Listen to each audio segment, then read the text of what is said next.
Hi guys, what's going on, and welcome to Last Oasis. So you join me on the back of my, well, frankly, pretty badass little walker. I absolutely love the look of this stuff. So if we actually just hop off, take a look at the outside. This thing is so cool. It's a true desert ship.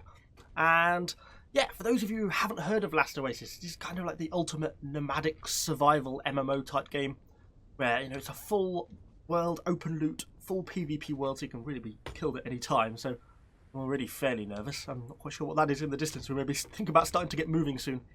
And, you know, there's a whole world of things to explore currently. Obviously, I'm in the desert, so there's really not a lot here resource-wise. A few trees over there and a couple of creatures and stuff around. But this game is awesome. It's the sort of everything you would want from this, with that full loot MMO type thing. Let me just attempt to grapple myself back onto my ship. Gonna get through it myself. There we go. I'm on. And let's go for a bit of a walk, because I love the way these feet work in this game. So obviously there's a full clan system. I've just been playing with a few friends, so you can kind of get to see it. And this is now my second walk I've upgraded from the first one. And there's just a whole sort of range of different things to walk from, to research. Where am I going? I'm going the wrong way. So a quick look at the local map. And the worlds around here are just absolutely enormous. You'll see there's just so much stuff to sort of be explored, and that you can kind of look into. It's just so cool that there's so much stuff to do.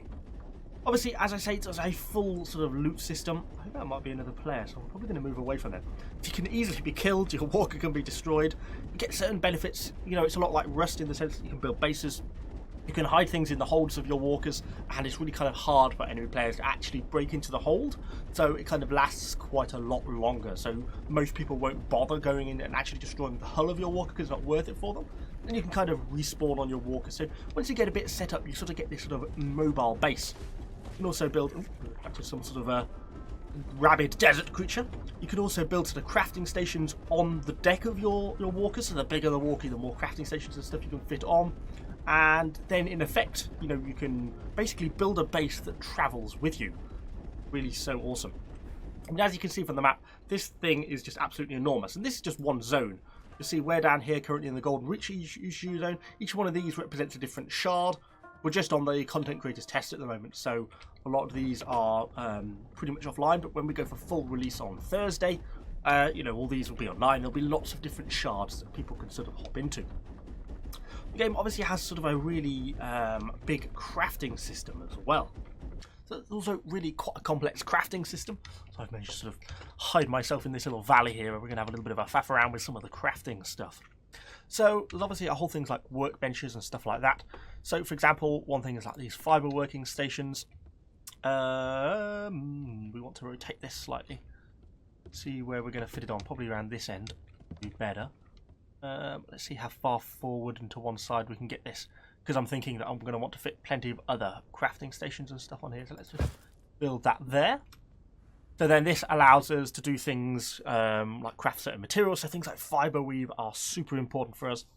But we can get more fiber from things like rupu pelt. We can, you know, break that down.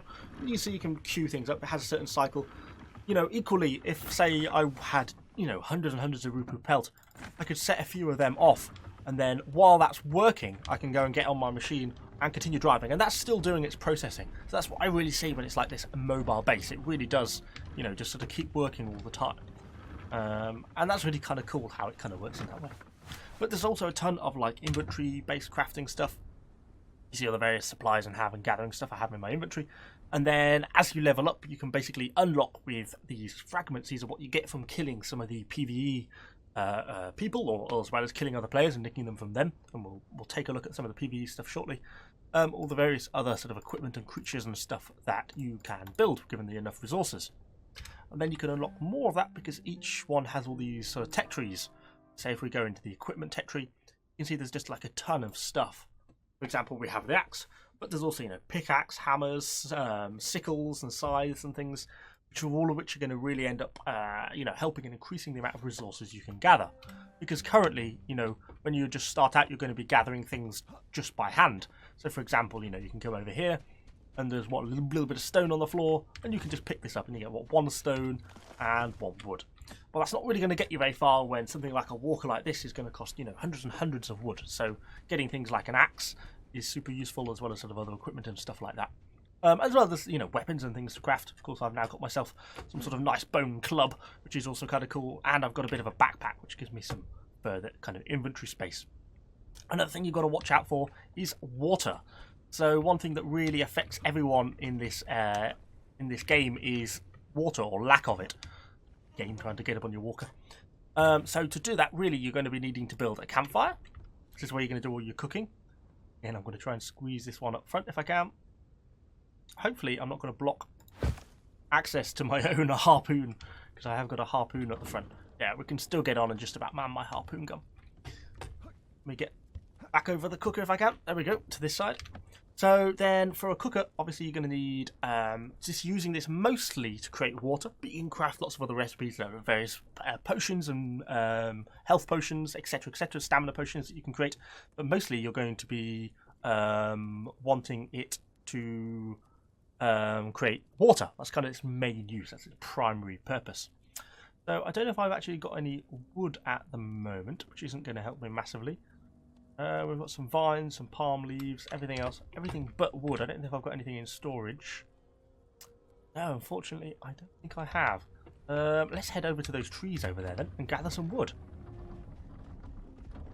Yes, bring us around. Up the bank. Try not to flip over. It's always a bit of a risk. Let's get to these few trees and you'll see kind of how you can just sort of gather resources easily in the wild. Or stop. I'm just going to put my hatchet on my taskbar as my number 2 weapon. Switch over to my hatchet. Gather a little bit of wood, because of course if you want to be cooking you're going to need a fire, and unsurprisingly a fire requires wood. Trying to get up here. Can't do it. There we go. So we'll get back over now to our cooking station. We can throw in our wood. Now we've got a fire going, and now we can throw in our cactus and set off our water production. Because you can see down here our water level in the inside of this circle. Once you run out of water, you will dehydrate and you will die. This is not a merciful game. And you see my water bottles are now both empty, so we can top these up. You see I've already consumed some of the water already because I was quite thirsty. You know, both of these water bottles will last a fairly long time. But you know, you will run out eventually, and yeah, if you do, you'll just die. There's no sympathy in this game for making a mistake, and that's one thing you'll kind of rapidly learn. It's a pretty brutal game. Anyway, let's get the other one of these topped up, and then we have got plenty of water. That should keep us going for the next half an hour, hour or so, something like that. There we go. So we've got a good chunk of water now. So we can take our wood back out, and we can take our cactus back out. I can just leave this stuff in here. You know, as I say, this is now my campfire. No one else is going to take this unless they attack and kill me, but you know, this is all going to come around with me, so I can just leave stuff like wood in there, so I've always got some, you know, on standby should I need it. Of course, can also run with friends and make almost a little sort of armada of these walkers, and they just look so badass as you trek your way across the desert. It really is just so cool. It just looks so awesome, and it also means, you know, you can gang up on other players kind of more. You know, you can really, it's not a very fair world. You can easily just target people and pick them off, and yeah, it makes for a really fun system. So you see we've got, it looks like a little bit of a Rupu base ahead of us here. These are kind of the natives of the desert, kind of the native PvE sort of monsters that you have to kind of deal with. They often are a good source of fragments, so they allow you to research more materials. They can be pretty dangerous though.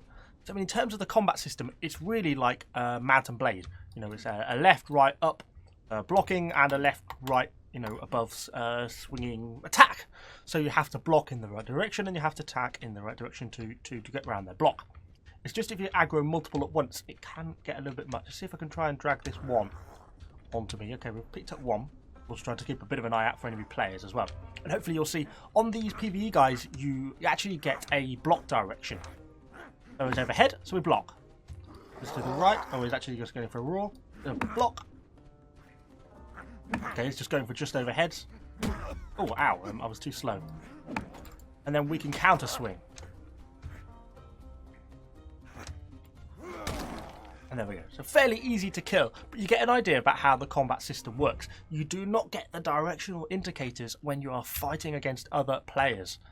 And that's where things start to get, you know, a lot more difficult, because suddenly the pressure to perform is really on, because, you know, you have to really be able to detect which way those animations are coming from. Oh, we've aggroed something else.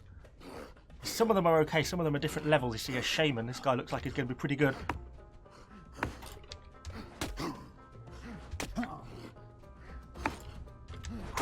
In combat, focusing. Oh, I missed my swing. Block up. Swing round. Okay, we got him. So that's a shaman down. They can be hit pretty hard. You only take 1 or 2 hits from them and you're down. And when you get hit, you get a stagger. You see, we gained 7 fragments from that, as well as a bit of fibre weave and stuff like that. So raiding these camps can really be worthwhile. It just can be a little bit of a dangerous fare that sometimes is going to get you knocked over and sort of knocked out. But that hopefully gives you a little bit of an overview of kind of what the game is really all about. It's about building up these mobile bases, you know, raiding both player and, content type bases. So you can raiding player bases for loot, as well as trying to kill these sort of monsters and stuff in the open world, try and get loot to build up your base, upgrade your walker. You can build much bigger walkers. Some of the walkers are like, you know, by the time you get to the final ones, they're honestly like land battleships. They are enormous. And they just look absolutely amazing. I just love the look of the walkers in this game. It's really quite fun. You know, you've also got a level system as well, you know, with full sort of upgradable mobility, damage, health, stamina, as you kind of expect from a more traditional thing. You can see the walkers. I'm on the 2nd walker, and you can see how big this thing is. Can you imagine by the time you get to something like a Titan walker, quite how large that thing is going to be? You know, it's going to be like an aircraft carrier. It's going to be enormous. They're things that whole clans are going to have to be working towards to build. It's kind of a bit like Eve in that way. Trying to build Titans is going to be a real challenge. But anyway, I'm going to be having plenty more content on this video. Hopefully I'm going to get into some good PvP content and contact and start to fight some people. And when we do, I'll certainly be getting the recording on so you can see that and see me probably fail miserably and get killed. Anyway, hopefully you've enjoyed this video. If you have any questions about this game, let me know in the comments down below. Of course, subscribe to the channel for more Last Oasis content, and I shall see you guys all on the next video.